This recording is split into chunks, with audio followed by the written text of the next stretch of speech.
Yo, aujourd'hui je vais te parler de 3 méthodes qui vont te permettre de faire exploser ta dips, que j'ai utilisé dans mon entraînement avec succès, et voilà, ce sera l'objet de la vidéo. Donc, je vais aller directement dans le plat, hein, ça va être une vidéo assez courte, et il y a certaines des méthodes dont je vais te parler aujourd'hui que tu auras déjà vu, je pense, si tu as regardé par exemple la tier list dips ou la tier list push, mais la différence c'est qu'aujourd'hui je vais te montrer comment je les ai mis en application, et je vais t'en parler un peu plus en détail. Donc la première, ça va être les PR de pause. Donc les PR de pause, ça va être en gros faire le max de temps posé avant de faire une rep.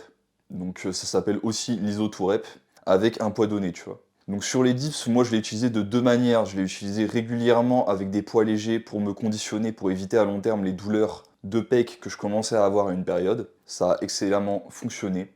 Ensuite, je l'ai utilisé avec une sorte de périodisation en bloc pour arriver à un single lourd posé. Donc pour t'expliquer ça, ce que j'ai fait, c'est que la première semaine, j'ai fait le max de pause à 80 kg, donc ce qui est très facile pour moi. J'ai traité cette semaine-là comme une sorte de deload. Ensuite, j'ai fait le max de pause à 100 kg, j'avais fait 110 kg, où j'avais fait 3 secondes de pause après, sur la troisième semaine de bloc. Et la dernière semaine de bloc, j'avais passé 122,5 posé. Donc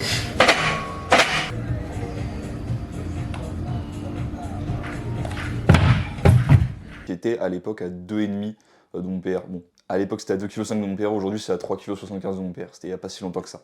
Donc en bref, tu auras vu comment commencer avec des pauses longues, donc qui mettent en difficulté avec des charges plus légères, tout en réduisant quand même la fatigue, et arriver progressivement sur des poids de plus en plus lourds avec des pauses de plus en plus courtes. Ça te permet de te faire une sorte de surcharge progressive, tout en mettant des PR chaque semaine dans ta prog, sur tes singles. Donc ça, excellent. Donc les avantages des PR de pause, je t'en ai déjà un peu parlé. Un, ça va réduire beaucoup la fatigue parce que l'isométrie, on le sait, c'est beaucoup moins fatigant que le dynamique. Même si tu vas quand même avoir du dynamique, tu auras beaucoup d'isométrie dans cette méthode. Et ça va te renforcer non seulement musculairement dans la portion la plus difficile du mouvement, mais aussi en termes de technique. Ça va t'apprendre à garder ta protraction en bas de dips. Donc rester comme ça et pas te retrouver comme ça, tu vois, avec tous les pecs étirés et à galérer comme un golemon. Donc ça, c'était la première méthode. Maintenant, on parle de la deuxième. La deuxième, c'est quoi? C'est la full ampli. La full ampli en dips, c'est un sujet complexe parce que y a beaucoup de gens qui disent «Oh, tu vas te blesser, voilà, t'as capté, tu vois, il y a beaucoup de fear-mongering, il y a beaucoup de gens qui essaient de vous faire peur sur ce mouvement, mais ce mouvement, il est excellent. La plupart du temps, vous avez la mobilité pour le faire. Je dirais que quand tu as une vingtaine, une trentaine de dips poids du corps, tu peux te permettre de faire quelques dips full ampli, bien échauffés, au poids du corps. Et quel sera l'intérêt de ce mouvement? Parce que c'est une bonne question. Bah, tout simplement de renforcer vos structures en position d'étirement. Quand tu fais de l'amplitude complète au dips, tu as un étirement énorme sur l'avant d'épaule, le triceps et les pecs. Évidemment, si tu renforces tes muscles en position d'étirement, tu es moins à même de te blesser. Et en plus de ça, en général, étant donné que la position d'étirement est la plus hypertrophique, entre guillemets, tu as des chances de prendre de la masse musculaire sur tes prime movers, et du coup, grâce à ça, de devenir aussi plus fort sur le mouvement. Je le recommande plus comme un mouvement de conditionnement qu'autre chose. En termes de fatigue, le fait de le faire en lourd, personnellement, j'ai trouvé que c'était un petit peu trop élevé, que ce soit sur les structures ou au niveau nerveux. Je l'ai déjà poussé en lourd, et j'ai jamais eu de problème. Pour autant, je le recommanderais pas, ou au moins pas au début, pas quand vous commencez ce mouvement-là. Je vous dirais plutôt de commencer avec des reps assez hautes, donc entre 10 et 30 reps. Si vous pouvez pas faire 10 reps au poids du corps, délestez-vous. On s'en fout que vous fassiez des dips à l'élastique. Euh, et avec cette variante de dips, tu peux faire des dips à l'élastique alors que tu as une dips à 60 kg, voire même 80 kg pour certains. C'est quand même pertinent. Donc voilà.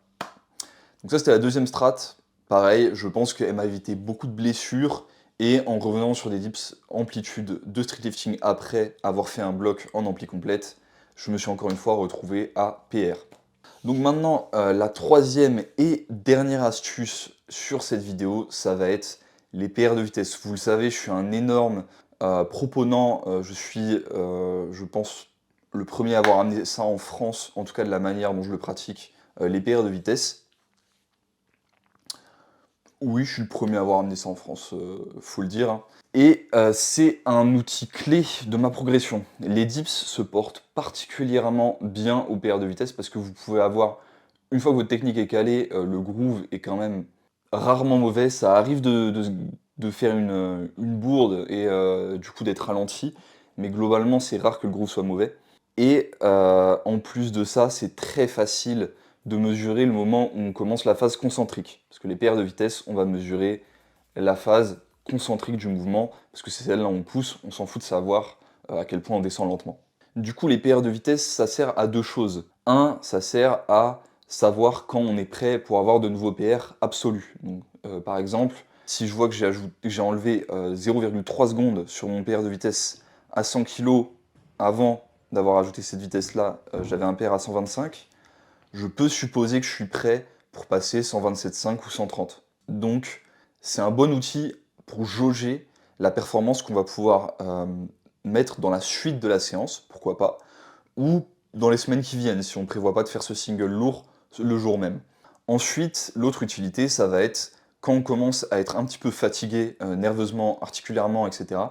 Plutôt que de faire des séances de deload où on va juste se toucher les couilles, bah, ce qu'on va faire, c'est qu'on va quand même faire des PR sur de la vitesse du coup. Et ça, c'est une stratégie aussi que j'utilise beaucoup. Je fais partie de ceux en périodisation concurrente qui pensent que le deload est un outil très pertinent. Mais pourquoi faire un deload inutile? Il faut toujours mettre de l'intention dans un deload.